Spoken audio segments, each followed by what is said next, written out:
Start recording. Stop recording. Number one Button. characteristic of lipids, they're very large, but they're hydrophobic, remember?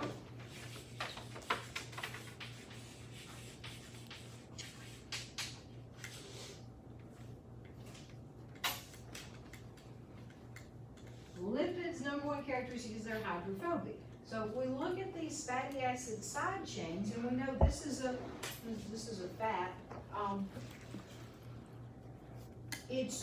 these side chains are nonpolar because carbon and hydrogen share those bonds very evenly. Because it's nonpolar, it's hydrophobic. Oil and water don't mix. So these are fats and oils. But this one in particular that I've drawn up here right now is a fat. It's saturated in hydrogen. These side chains, these fatty acid chains, have all the hydrogens that they can hold. They're saturated with hydrogens. Everywhere we can put a hydrogen, there's a hydrogen. So it's saturated with hydrogens. And all of these carbons have single covalent bond between these carbons that make up these three chains.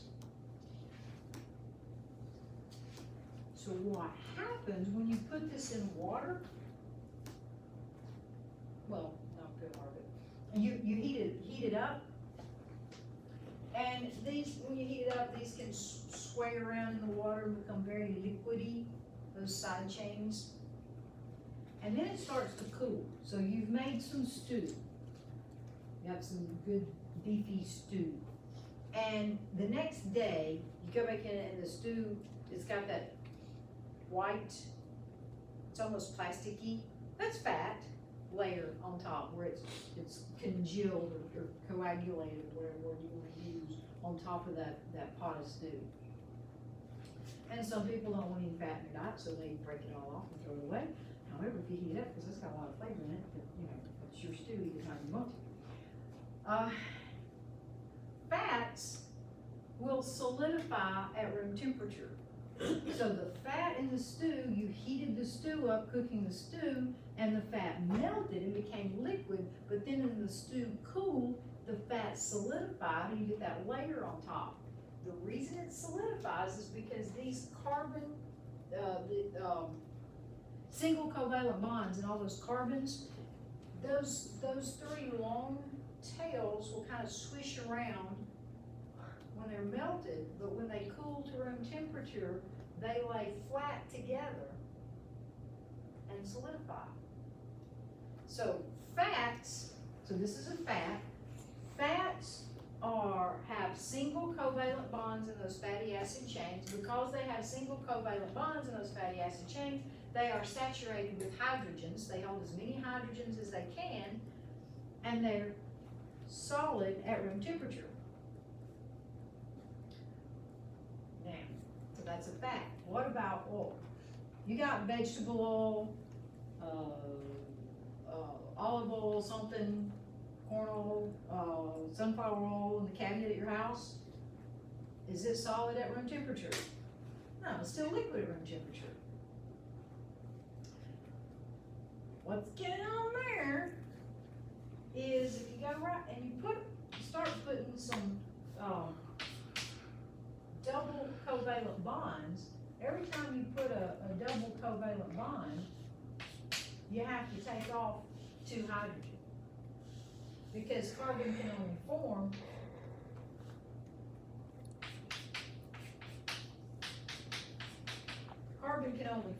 four covalent bonds. So if you put a double covalent bond between 2 carbons, then that's 2 hydrogens that can't be bonded there, right? Because your carbon chain now, you got one bond to the previous carbon, that's 1. One bond to the hydrogen is 2. Then the 2 double bonds, that's 4. So that's all you can have is 1 hydrogen bonded onto that carbon instead of 2. So every time you have a double covalent bond in those chains, that's 2 hydrogens you can't have. So it's not saturated in hydrogen. It's unsaturated. So when you read saturated and unsaturated fats and oils, how many hydrogens can it have? You're not saturated with hydrogens. This is an oil, it is unsaturated. And oils remain liquid at room temperature. The reason oils remain liquid at room temperature, go back to the lab when we had the little molecules and put all these little molecules together. Do you notice how when we started putting those atoms together that they were spaced, evenly spaced away from each other? Especially the methane. Remember the little methane? You have the four hydrogens going in all different directions. It's all spaced. All right, now you guys are just weird. I'm sorry. I just y'all are weird. Most of the time, when I would have a class like there's 2, 4, 6, 8, 10, 12. 12 people coming in. There's 30 desks. 12 people coming into 30 desks. Complete strangers, never having met each other ever before. Generally, y'all would be spread out all over the whole room. You guys are all piled up in the back of the room. So y'all are weird. I'm sorry, but there it is. But you know, you go into everybody's gonna spread out. You're not gonna. If you're watching TV, you got 6 friends over, and y'all are all watching TV together. All 7 of you aren't gonna be piled up in a big wad on the couch. You're gonna be sitting on the floor, in the chair, on the back of the couch, spread out around the room. You're not all piled up in one tight little wad and this whole empty room all around. These molecules are the same way. They're gonna spread out the best that they can. And so when you have these double bonds, what that causes this molecule to do is these double bonds put a little kink in that chain. The chain doesn't lay flat now. So with that kink in it, when it cools to room temperature, it's still liquid. Because those kinks don't allow it to lay, for those 3 chains to lay flat together with each other. You heat up oil, right? You put oil in the skillet, you're gonna heat it up. It's a lot more liquid when it's hot than it is when it's room temperature. It's more sluggish, more thick at room temperature than it is when you've heated it up. I mean, you've had it spatter all over the place. So when you heat oil up, it does become more liquid. Those 3 chains do tend to move around more and become more liquid as you heat it up. But when it cools down, it doesn't cool to the point of solidifying because of those double bonds have those kinks. And so oil stays liquid. So there you go. Now you know the question you've been wondering your entire life. What's the difference between fat and oil? Fats are saturated because they have single covalent bonds throughout those fatty acid chains, and so they're saturated with hydrogens, and they solidify at room temperature. Oils have a lot of double covalent bonds throughout those 3 fatty acid chains, and oils remain they are not saturated with hydrogens and remain liquid at room temperature.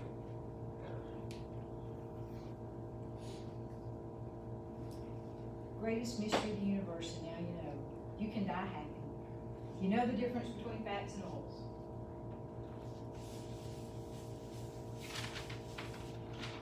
All right.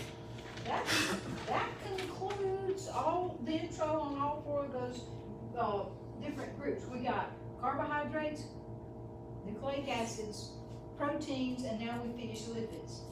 We're done with those, so we're not going to lecture anymore on the molecular level of things. We're going to start utilizing these molecules and these groups and putting them together to make cells, and then we'll follow cell processes. So, the first thing we need to look at about cells, so we finished that chapter, we're going on to the next chapter. The first thing we want to know about cells is cells have a plasma membrane. What all cells have? They have a plasma membrane, they have ribosomes, and they have DNA. Well, we talked about DNA some with the nucleic acids. We said DNA is a nucleic acid, deoxyribonucleic acid. We haven't really talked about ribosomes very much, except to say that they're the manufacturing house for they manufacture proteins. You just have to know that to understand why cells have ribosomes. What? So plasma membrane.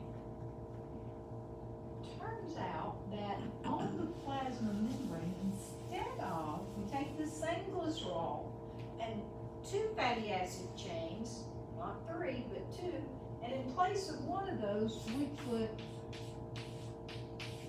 a phosphate group.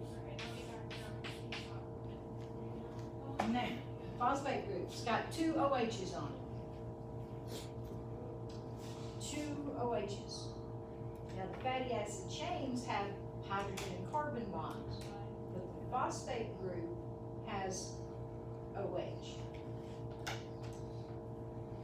That should start sending out red flags to you right now. You should be going, oh, wait, because are these chains, are these fatty acid chains, are these carbon hydrogen bonds, are they polar or non-polar?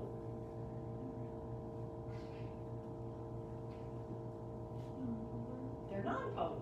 These are non-polar.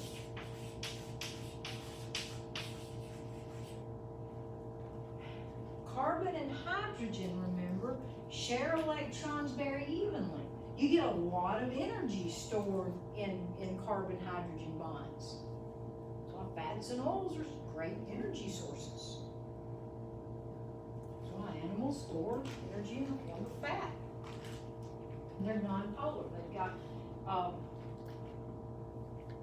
a lot of hydrogen and carbon bonds. And hydrogen and carbon share electrons in those covalent bonds very evenly. And so that makes them non-polar. Now, what would make a molecule polar? What about water? What happens with water? Why is water a polar molecule? We just had it on the test. It's got negative and positives. It's got negative and positives because that oxygen is electronegative. It steals electrons. So it's pulling these electrons away from these hydrogens, makes that molecule polar. So, what about this OH here on the phosphate group? Is it polar or non-polar? It's polar, just like the water molecule, for the exact same reason the water molecule is polar. All right, this one's polar. The phosphate group is polar. The side chains, the fatty acid chains are non-polar. The fatty acid, non-polar fatty acid chains, are they hydrophilic or hydrophobic? Hydrophobic. What about the polar group, the phosphate group, OH?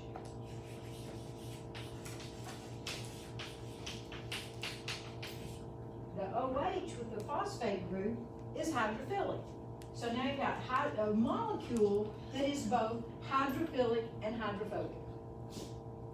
It's all messed up. It don't know what it's supposed to be doing. Well, what happens, it turns out that because these cells are filled with water, cells are in water and cells are filled with water, so these phospholipids that are manufactured by these cells are in water.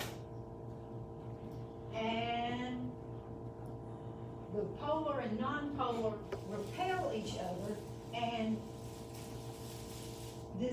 the carbon on the end of that glycerol molecule swivels around the other way, because remember those are these single covalent bonds can twist, and so the phosphate group winds up as far away from the non-polar portion as it can get.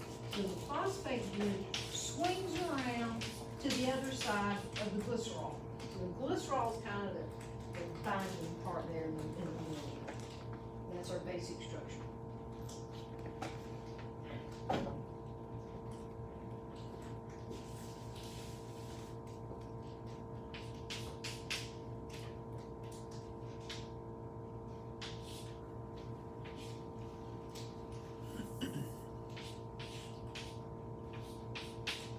All those specific detail. I backed up away from it. I'm like, gee, what was I drawing there? I didn't even know.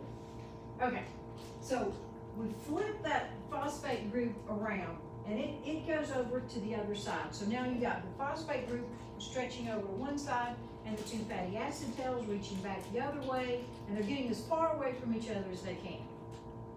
This molecule is called a phospholipid, because this is a lipid, right? the majority of this molecule is lipid. So the glycerol and the two fatty acid tails are lipids.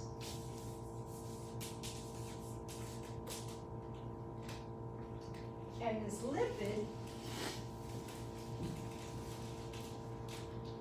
lipid has a phosphate group on it. So phosphate on a lipid. Well, if you take the phrase phosphate on a lipid and you mash it together, you get the word phospholipid. Phosphate on a lipid. A phosphate group on a lipid. That's what they did, and they made up this word phospholipid. There's a phosphate group on the lipid. Here's a lipid that's got a phosphate group on it. You mash that phrase all up and you come up with the word phospholipid. So phospholipids are both hydrophilic and hydrophobic on the same molecule, which turns out to be really cool because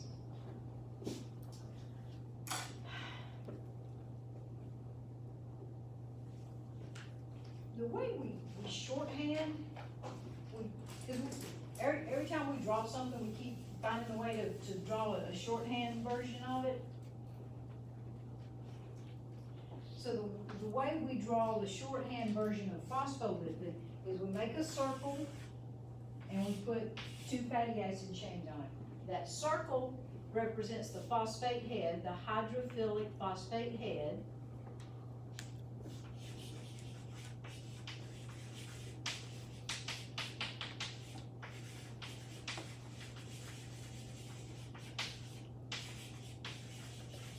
Hydrophilic phosphate head, that's the circle. So it's like a balloon that's got two strings on it. The circle with two strings. And the two strings then are these fatty acid tails, these hydrophobic fatty acid tails.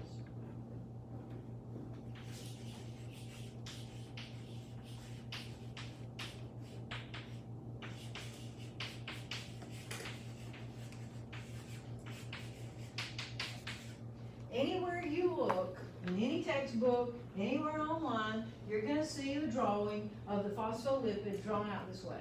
It's just a standardized way of shorthand writing this big phospholipid molecule out. Instead of drawing this entire phospholipid molecule over and over again, we can represent it with this circle and these two fatty acid tails. So you can see where that little cartoon drawing there comes from. Here's the fatty acid, here's the with the two fatty acid tails. Hydrophilic head and two fatty acid tails. Now, if we take a phospholipid molecule like this, we take, I don't know, 500 of these phospholipid molecules, and we drop them in a bowl of water. After a while, we come back and look, after a while, what's going to happen is they're going to form a circle. With the hydrophilic head on the outside of the sphere. It's a sphere, not a ring. It's going to be a sphere, right? And toward the inside,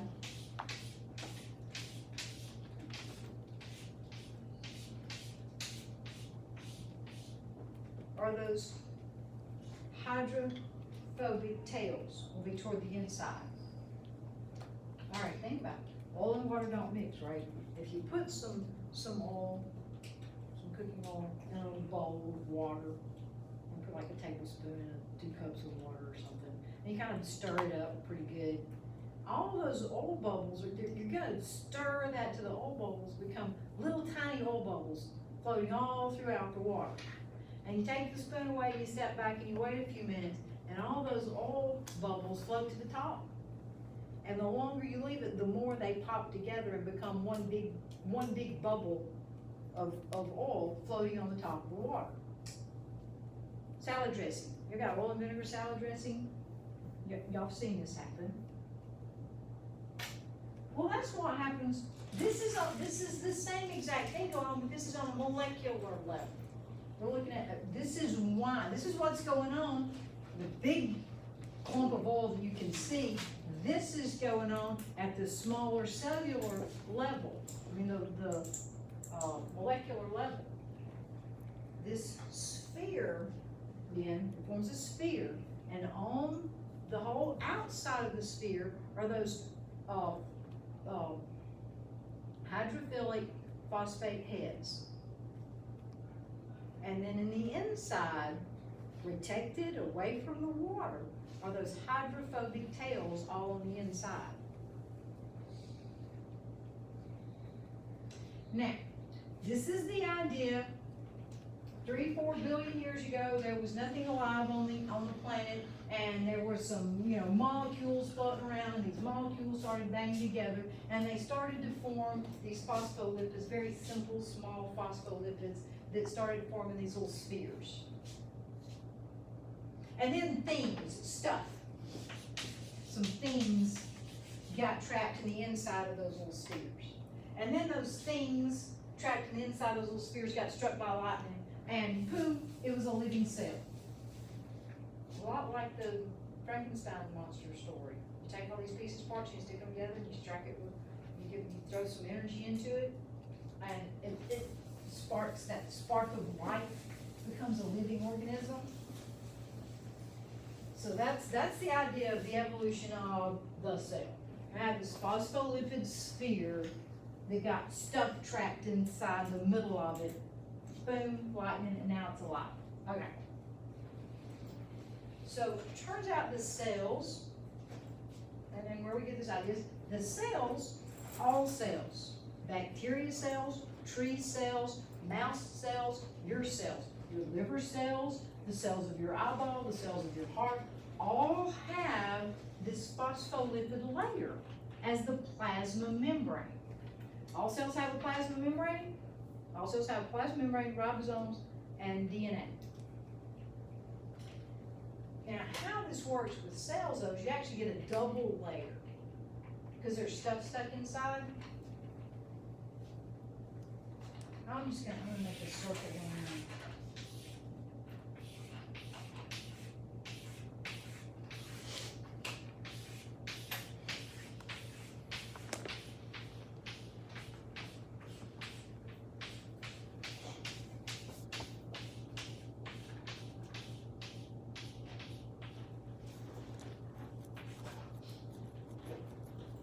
Take these molecules and you put them back to back. So on the outside, you've got hydrophilic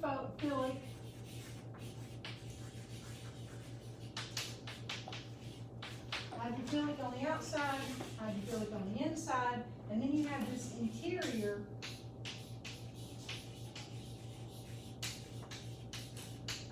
that's hydrophobic because cells are filled with water and cells are bathed in water. So you get these phospholipids back to back with each other. It's kind of like these adventure movies where you're fighting the bad guys. And, we're on a team together and we're being surrounded by the bad guys. So we're back to back with each other, right? You're looking out for everything in that direction. I'm looking out for everything in this direction. So this is inside the cell. I'm keeping things inside the cell. You're keeping things outside the cell. And then between us, we are protecting that hydrophobic interior is protected between us, right? So we have formed an adequate barrier, keeping what's inside the cell, what's outside the cell, outside the cell.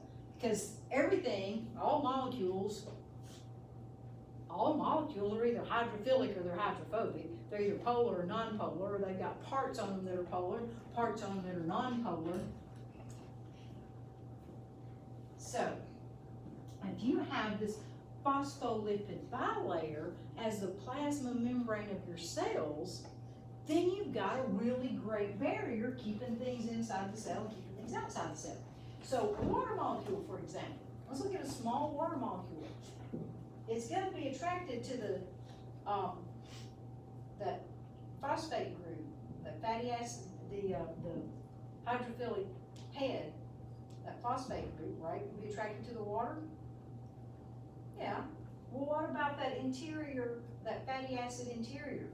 It's hydrophobic, and so it's going to repel the water molecule. So something even as small as a water molecule is going to have difficulty fitting through there. Very large molecules obviously can't fit through there because these these phospholipids, they're attracted to each other kind of like static cling. Yeah, like rub a balloon on your hair or on the cloth or something, and got the static cling on it, and then you can, the balloon will stick to the wall. Or you've gone across the carpet and got that little shock, that's a static cling. Or you've got cling wrap, saran wrap, or plastic wrap, you try to pull it off of the roll and it keeps sticking to your fingers and you can't get it to lay down. That same static cling is how these individual phospholipid molecules are attracted to each other. So they're not solid, they're not anchored together, they're on a solid link together, but they're attracted to each other. So because they're not solid, they're not linked, they're not attracted, but they're attracted to each other, is these things are moving around, and they call it the fluid mosaic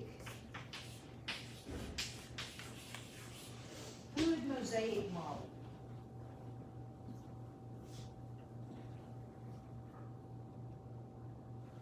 That's not spelled out. Mosaic. Let's go mosaic. Mosaic. Maybe that's closer. Okay. Look up mosaic. I don't think I have it spelled right. All right.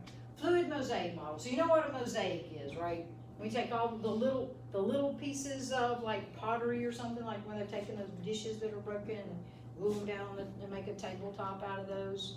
Or you make a picture, and you've taken the small, you've seen this with, they do this as memorial type things where they have, like all the dogs that were rescued, across the United States this year, they take the little tiny thumbnail print and then make one big picture of a dog out of all the little thousands of, anyway, those are mosaics. You make a big picture out of a bunch of little tiny pictures. That's a mosaic from the art world. And you know what fluid is? Fluid is, it's flowing, it's fluid, it's not concrete, it's fluid. Well, the idea with this fluid mosaic model is that these phospholipids float around each other. It's like this. Here we go. Use your imagination out again. We're going into, what is it, Mr. Rogers' Neighborhood. You go through you take the little train through the little tunnel, going into the imaginary land. Okay, we're going there. Get out here's a little baby pool, a little wading pool. You put about 5 inches of water in it, and put a board. We're gonna put a board all the way across. On one side of the board, we're gonna put red ping pong balls floating on top of the water. On the other side of the board, we're going to put white ping pong balls floating on top of the water. Now, if I take the board out, leave these ping pong balls floating on top of the 5 inches of water, come back 2, 3, 4 days later, are all of those ping pong balls still divided all red on one side and all white on the other side? No. The water flow underneath those is going to carry those ping pong balls, and they're going to get mixed and mingled together. That's what's happening in this fluid mosaic model. It's water inside the cell, it's water outside the cell. They're attracted to each other, they're clinging to each other, a static cling, but they're not solidly bonded to each other, and so those phospholipids float around each other like those ping pong balls inside that baby pool. So that's the fluid mosaic model. So as those molecules float around past each other, you can have occasionally a water molecule can slip through. Occasionally. It can happen. Not really enough, and you're not managing it, it's not enough to, that's just, that's one of the exceptions. This happens. That's what happens with like helium balloons. They get all the helium floats out of the balloon. That's what's going on, is those helium molecules are banging around inside the balloon, and they bang around until one slips through that plastic, because it's not really solid. One slips through, two slips through. The helium molecules keep slipping out of that helium balloon until the helium balloon is collapsed, and then it floats. And then the weight of the balloon, the Mylar balloon, the weight of it carries the helium to the floor. Eventually, there's not any helium left in that balloon. It's the same thing's going on in helium balloon. Helium molecule leaks out, a water molecule leaks out. A water molecule can leak in, a carbon dioxide molecule can leak in or out. I'm going to draw it over here on the side a little. I want to enlarge this phospholipid bilayer because I want to put a protein. I'm going to embed a protein in that plasma membrane. It's embedded. Embedded is the word we're going to use. This protein is embedded in the plasma membrane. Now, proteins are composed of amino acids. Amino acids have side chains. There are 20 different amino acids, and these 20 different amino acids can be divided up into two groups, hydrophilic and hydrophobic.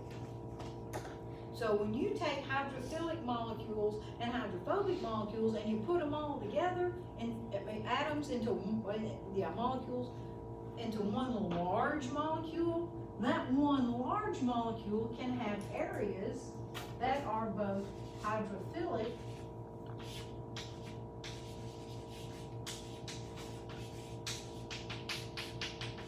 and areas that are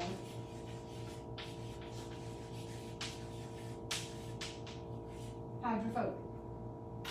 So this one protein is both can have areas, sections that are hydrophilic, and areas or sections of the protein that are hydrophobic.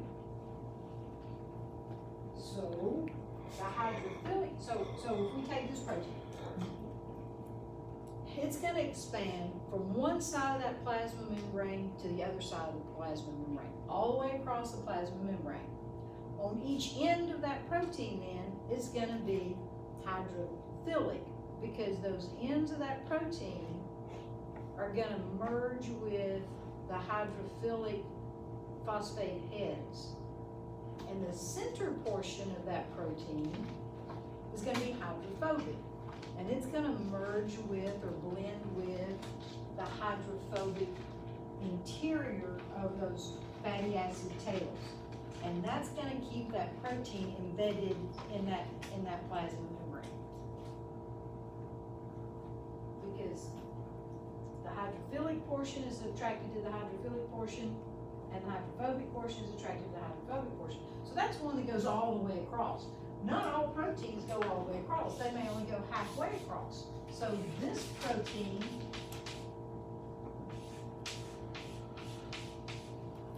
has one end is hydrophilic, one end is hydrophobic, and it only traverses halfway across the plasma membrane.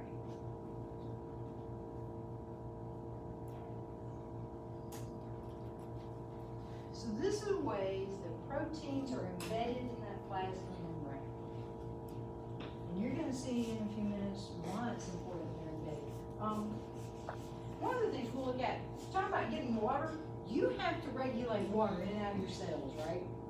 So you have these proteins that extend from one side of your cell plasma membrane to the other. And they can have a hole or a tunnel that goes all the way through the middle of the protein. Now, this one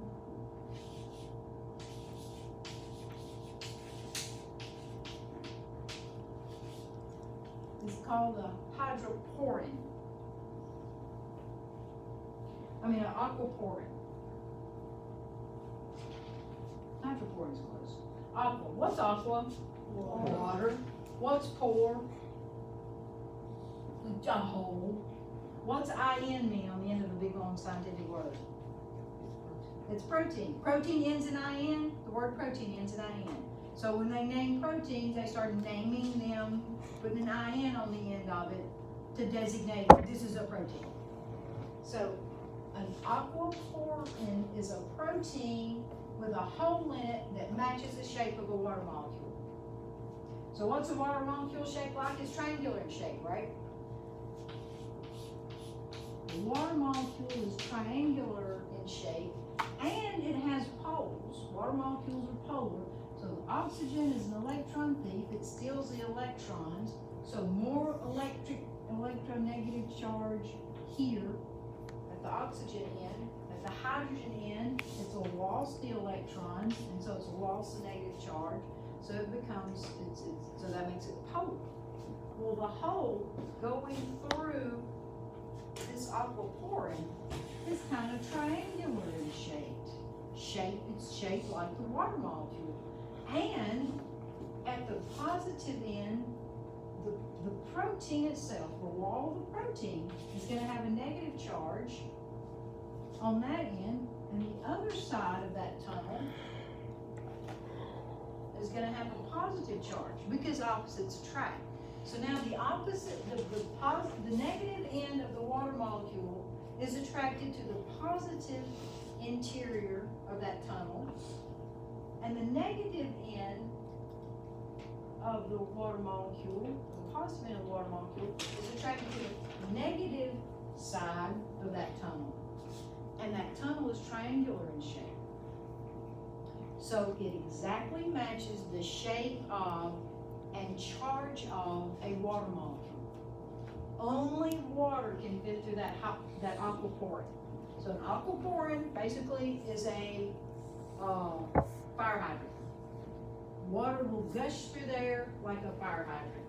One molecule at a time. It's wide open. So that's a way you can get water into a cell. You can get excess water out of the cell, is by an aquaporin. Can you turn the hydrogen off? Nope. Can you turn an aquaporin off? Yep. You can turn them off. One of the ways you can turn an aquaporin off is just kind of twist it. Give it a little twist. If you give it a little twist, now that center portion in particular no longer matches the shape of the water molecule. When it doesn't match the shape of the water molecules won't fit through there. You turned it off. So we can turn on and off aquaporins. We can get water. So now we can regulate how much water is coming into or out of the cell. So that's an example of a protein that's embedded in the plasma membrane. Now, an aquaporin is an example of the transport. We group them all together and call them transport proteins. We can transport a lot of different kinds of large and small and charged and non-charged molecules across a plasma membrane. For example, if you want to, this really isn't one, but throw it out there anyway. Amylase or insulin that your cells produce, so your pancreas cells produce insulin. Insulin is just dumped into your bloodstream. So if we want to get insulin out of the cell, you can have a transport protein that specifically transport insulin to be dumped out of your cell into your bloodstream. The transport protein is going to transport something. It's like a transport truck. It's going to transport something across into or out of the cell through that plasma membrane. So we're starting to control what's in and out of the cell. Now another thing we do with some of these proteins, if we have a whole, we've got a series now of proteins that are just embedded. They don't go all the way across. They only go halfway across. And so they're anchored in, embedded in that plasma membrane. And what we know about enzymes, because these are enzymes. What do we know about enzymes? What do enzymes do? Break down. They can break things down, or they can put things back together. So if we have an assembly plant, we're gonna manufacture widgets. Y'all all seen assembly plants? We manufacture widgets, and you got this assembly line going on. It goes through this part, and these two pieces get mashed together, and then you go to the next part, and it gets bent, and then you go to the next part, and it gets folded over, and then you go to the next part, and it gets painted, and then you come to the next part, and you put a plastic coating on it or something. You know, you're doing this process one piece at a time, and that widget is passed along the assembly line and has something done, something done, something done.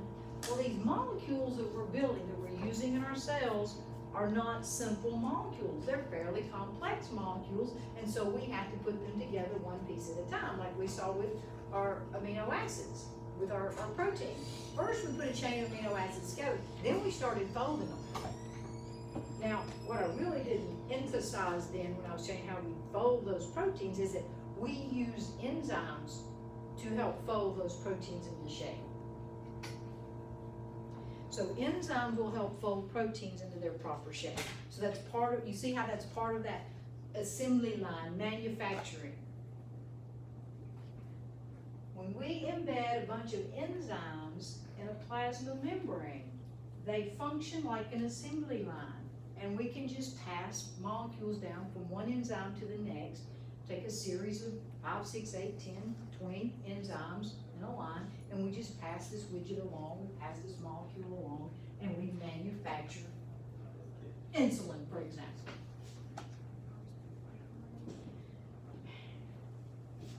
Now, these first cells, going back to this idea of these first cells, we had those phospholipids that begin to coalesce into clumps, and then stuff got stuck in, things got trapped inside the middle of the cell, and it became a living cell. Well,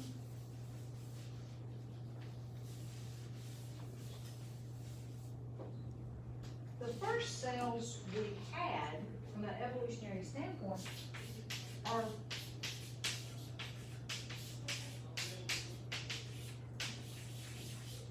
prokaryotic cells. Now, another name we use today, a common name is bacteria with a lowercase b, bacterial cells. Bacterial cells are prokaryotic cells.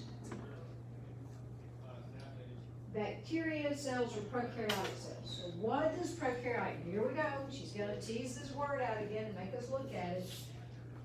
Pro. Let's look at pro first. If you're proactive, you're proactive.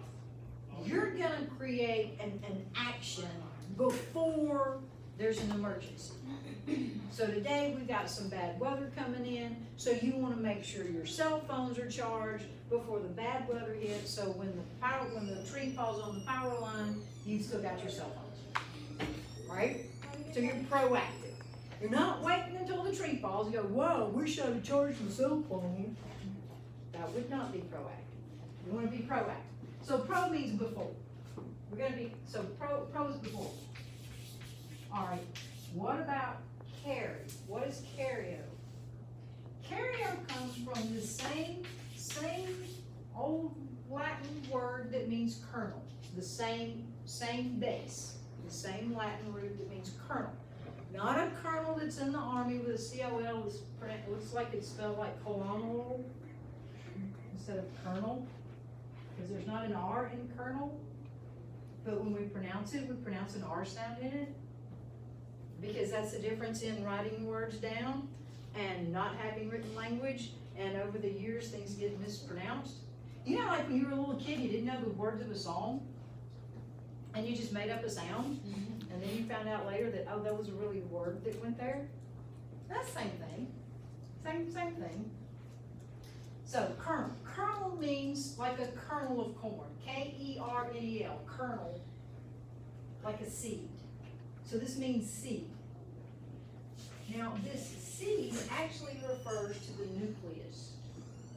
Because when they first started looking at cells and they saw this centrally located lump, like we'll see in lab today when you see your cheek cells, you'll see, basically all you see is a plasma membrane and a nucleus. So they saw this centrally located nucleus, and so they called it the nucleus, the nuclear portion of this cell, and the cell was named after tiny rooms that monks live in are cells. Gel cell, that's where we get the word cell, because they looked under a microscope and looking at this from a historical perspective. Who were they? What were they doing? What did they know? What science, what technology do they have available? They have very simple microscopes, and they're putting stuff under these very simple microscopes. Never seen it before. They've got to describe it to each other. They're drawing pictures of it. And so I look at a microscope, and there are these tiny little cells, these tiny little rooms and the word cell stuck. That's what we call cells. This is why we call it the nucleus, because in that cell, there's a nuclear portion that's always seen in every cell. So we get the word nucleus. Well, then we come along, we're knowing more, we're still using these same descriptive words, kernel meaning seed, referring to that nucleus. Well, these first cells didn't have a nucleus. They had DNA. Bacteria have DNA, but they don't have a nucleus. Let me erase that one off here. Need some more writing space here. Okay, so these early cells had DNA and they had a plasma membrane, and they're called prokaryotic cells. This is before the evolution of the nucleus. So how did the nucleus evolve? Well, if you're a cell and you've got limited amount of plasma membrane to embed these enzymes for these manufacturing plants, you can only manufacture a certain amount of widget. If you want to increase your production of widget, you've got to increase your plasma membrane. You've got to increase the space that's available to embed these proteins, these enzymes. So let's think about this room as an art gallery. We can't make the room any bigger. This is all the space we've got, and we've got 50 paintings. They're very large. You know, these 50 very large paintings that we want to hang up for everybody to see. But we can get 3 of them on the back, we can't put any on the window, we can put 3 of them on the front, and we can put 2 more on that side. So 3 and 3 is 6, and 2 more is 8. We've got 50 we want to hang. We don't have any more space. What can we do to increase hanging space in this room?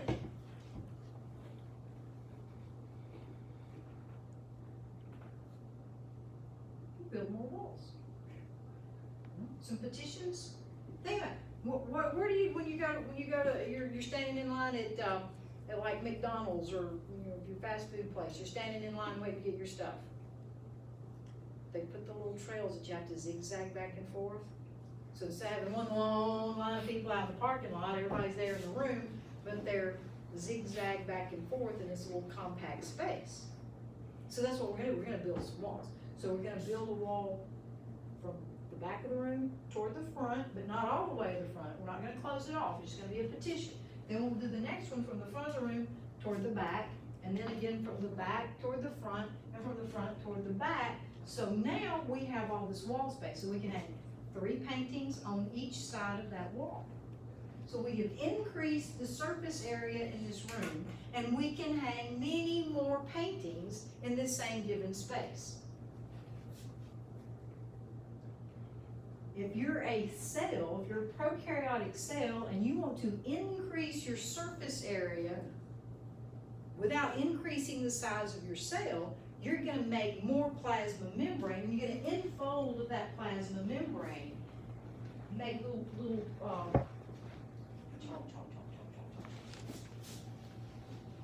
make some enfoldings. You're just going to take and mash in that plasma membrane, bring plasma membrane into the cell. Now the reason you don't want to increase the size of the cell is it's difficult to get things around inside the cell. So in order to transport things around inside a cell can only be so big. It's kind of like going to the grocery store. You go to the grocery store and you got 6 or 8 bags of groceries. Well, you can't bring them all in at one time. So you make 2 or 3 trips back out to the car, and that's fine. You got a short space to go. Just run out to the car, pick up more bags, and bring them in. That's not a problem. We can do that. We can handle it.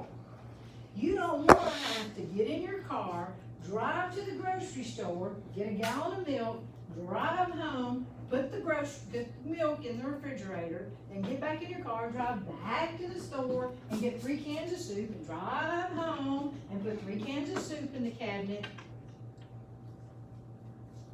That's a pain in the neck. that's not conducive to your living arrangements, right? So the size of the cell has to be small enough that the cell can easily transport nutrients throughout the cell and get rid of waste easily. So cells can't be any bigger than they are, but they want to increase the surface area so they can be more efficient and can produce more widgets. And so they enfold, that plasma membrane folds into the cell. Now we've increased surface area, we've increased these enzymes that are embedded in here, and the cell is more efficient. So we do it some more again. And it turns out that the cell keeps enfolding that plasma membrane.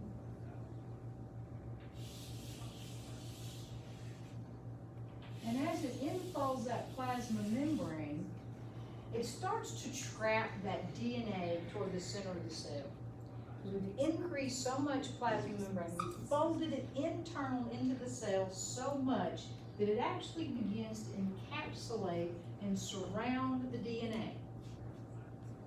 And it does that to such a point that that plasma membrane now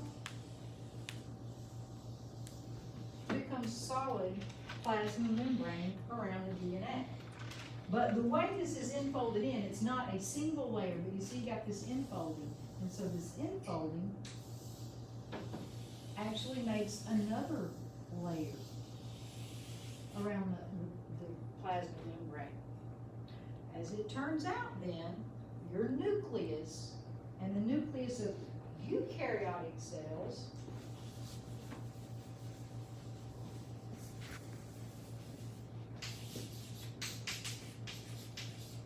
has a double plasma membrane.